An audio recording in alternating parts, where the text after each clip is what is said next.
I'm pleased to see you again, Mom. You need something? The war's near its end. The future, what does it hold for you, Isabel? Wise counsel will always find a place at my court. A tempting offer, Mom. So be it. I shall stay. But I've one condition. You're never to force me to wear shoes. Ha! These terms I can agree to. Duty calls. I must go. Of course. Should you need me, I'll be here. Yes, Your Grace? The war nears its end. What next for Reina Dodo?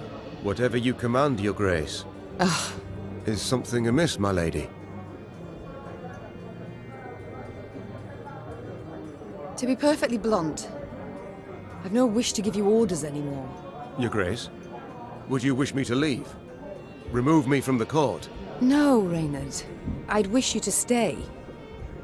But I'd no longer wish to be your queen alone. Do you catch my meaning? I do, Maeve. I do. It's time I attended to other matters. Arnulf, find a place at one of the tables. Have a drink. Meet my men. Think there's been a failure to communicate, lass? I didn't join your army to meet men, but to meet death. A good, honorable death. Quicker you lead me to that, the better. The war nears its end. Sadly, Sadly, why? I survived. Again. Rebuild your land, Queen. Enjoy your life. Me and my men, we'll be moving on. Arnulf, in Lyria and Rivia, your past matters not. Nor does your shame. Stay. What about after? What do I tell my ancestors when the time comes? I yearn to sit at their table, lass, and drink mead in their company, so go I must. I can't help but wonder, what does it signify? The tattoo on your head? Ain't a tattoo. Carve these runes with a knife. The method makes little difference. What do they mean?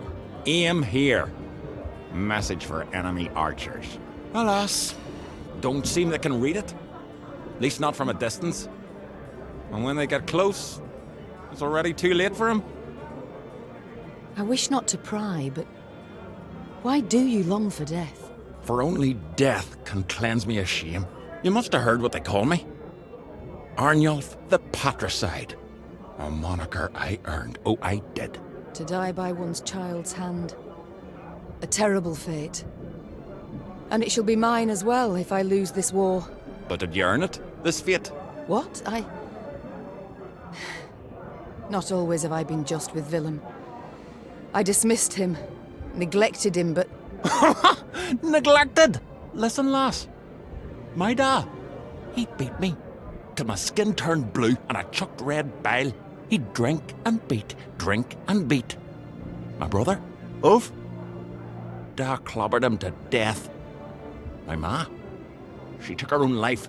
Never met this son of yours. But I know yous a bit now, and I can say this. No kin of yours needs slaying. So long, Arnulf.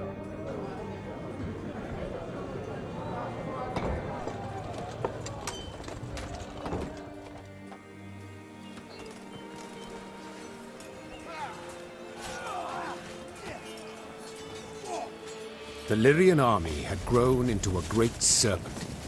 So much so that riding at the column's tail, Niamh could not see its head. Footmen, cavalry, and archers stretched like a glistening snake between two horizons. Niamh had come a long way indeed, and she felt proud, as did Willem riding at her side. At first, the troops had eyed the prince suspiciously, if not with hatred. But they'd watched him fight for weeks now, and saw him as one of their own. Suddenly, Niamh heard angry cries and the clash of steel against steel, all at the column's front. Close ranks! To the left! Man's left! Support the flank! Niamh drew her sword, spurred her horse, and galloped forward along the line of troops. Then, through the swirling battle dust, she spotted shimmering golden suns.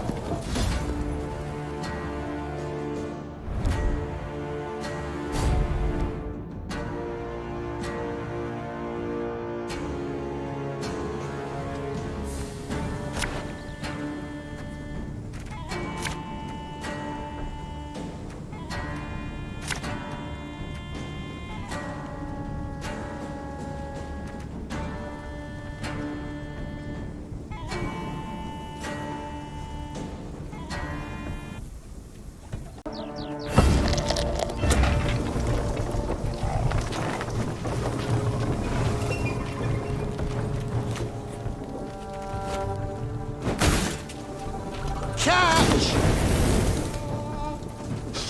I smell a leak.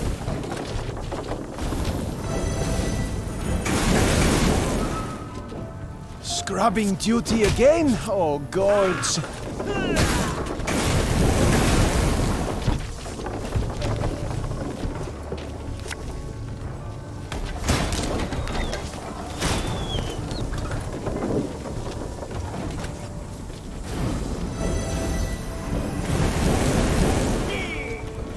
New orders? No? Ah.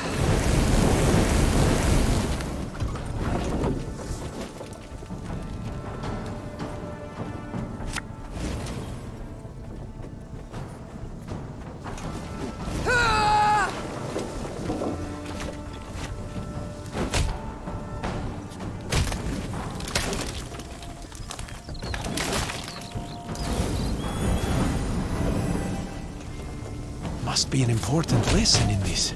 But what?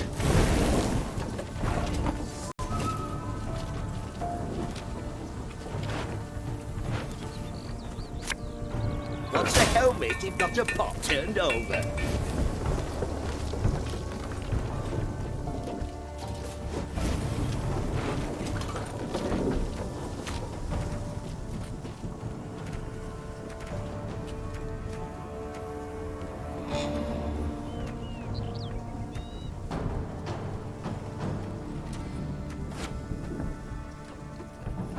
It's not too late to walk away.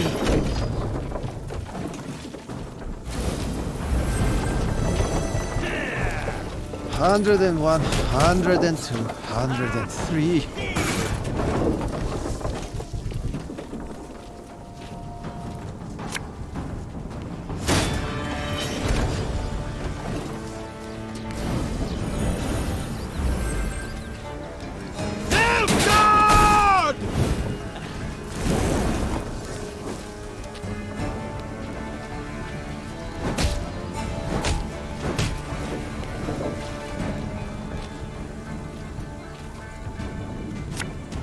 Army's a waste of time for one like me.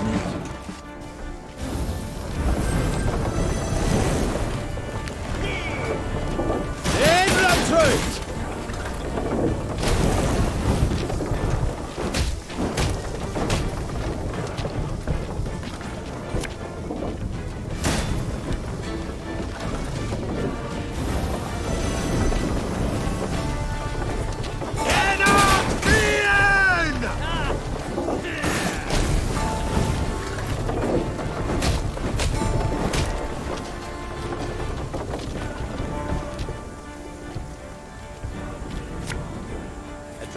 A bit of soldering, a rivet or two, and it's good as new.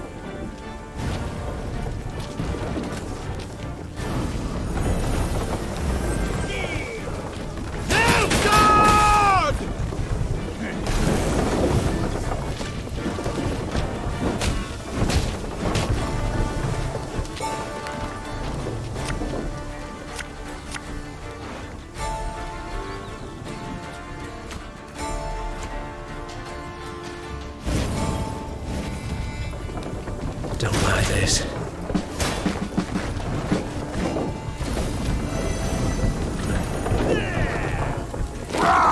Scheiß in Train!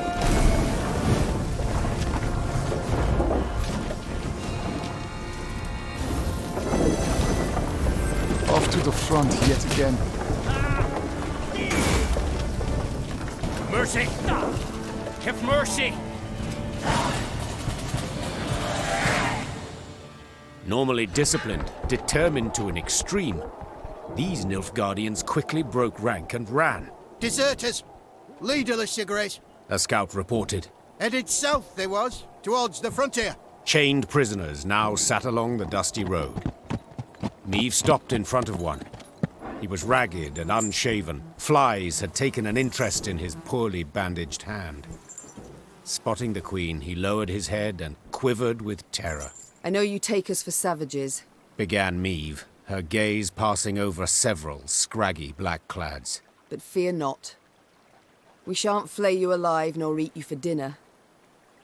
And when a truce is signed, you'll be sent home. Where I most sincerely hope you'll stay this time. As the queen mounted her horse, she barely concealed a grimace. Her thighs were sore and chafed, her hands raw from the reins. But she bit her lip and rode on, for the prize was now very near. Niamh was listening to a scout's report when screams suddenly burst from the prisoner transport. In a moment, Niamh bore witness to a truly macabre sight. The Nilfgaardian captives to whom she had recently been merciful lay dead, massacred in cold blood among the camp's tents. Blast it all. Seethed the queen, looking at the bloodied corpses. Those responsible for the deed, peasants from the quarry at Ravencloft, Niamh had welcomed into her ranks. The harm they'd endured from Nilfgaardians wielding whips. This was what had festered in their hearts and minds. The Rivians couldn't accept that their oppressors had gone unpunished. So they took matters into their own hands, in defiance of the queen. There's fiends, not folk! Cried the peasants, now armed and in uniform. There was owed this, plain and simple. It had been justice by a mob, and Niamh knew it should not go unpunished. Yet at the last, ignoring her advisor's counsel, she left the former slaves' fate for their commanders to decide. For the queen had grown weary of choosing between two evils, each one darker than the other.